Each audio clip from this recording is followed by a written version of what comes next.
Hörmətli izləyicilər, ailəmizə xoş gəldiyiniz səhifəsindən yenə bir gün, yeni bir list, yeni bir məlumat.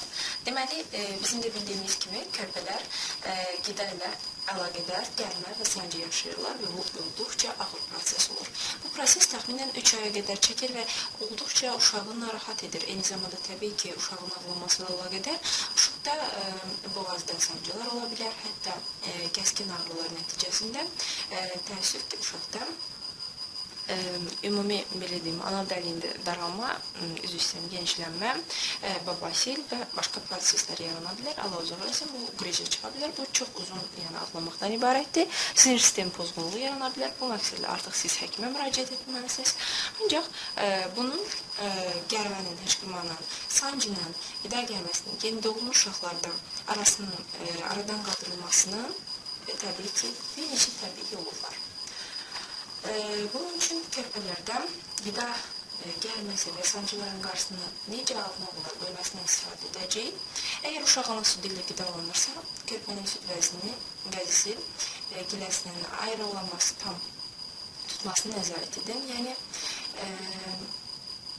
belə deyim, körpə ananın süd vəzini ağzında yaxşı tutmalıdır ki, soğura bilsin, soğuduğu zaman arasında hava getməsin.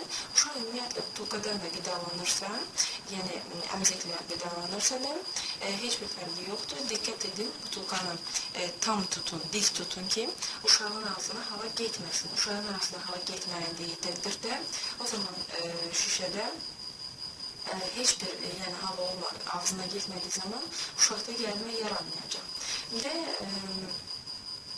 ümumiyyətlə, deyim ki, əgər burada keçmirsə, uşaqda qusma aktı yaranırsa, o zaman uşağı avtomatik olaraq hissiyəvi qidalandırmağa keçirməlisiniz. Demək ki, uşaq bunu qidanı bədənindən tənzimləyə bilmir. Və bunun kimi digər bütün məlumatlar idman hərəkətləri etdirə bilərsiniz. İdman hərəkətləri nədir? Ağzı aşağı yatızdırırsınız, kürəyinə xalayırsınız, ayaqlarını ağzı üstə özünüzə doğru uzadıb, ayaqlarını qarnına doğru yığmaqla hər ayağını, sağ ayağını 5 dəfə, sol ayağını 5 dəfə hərəkət etdirirsiniz.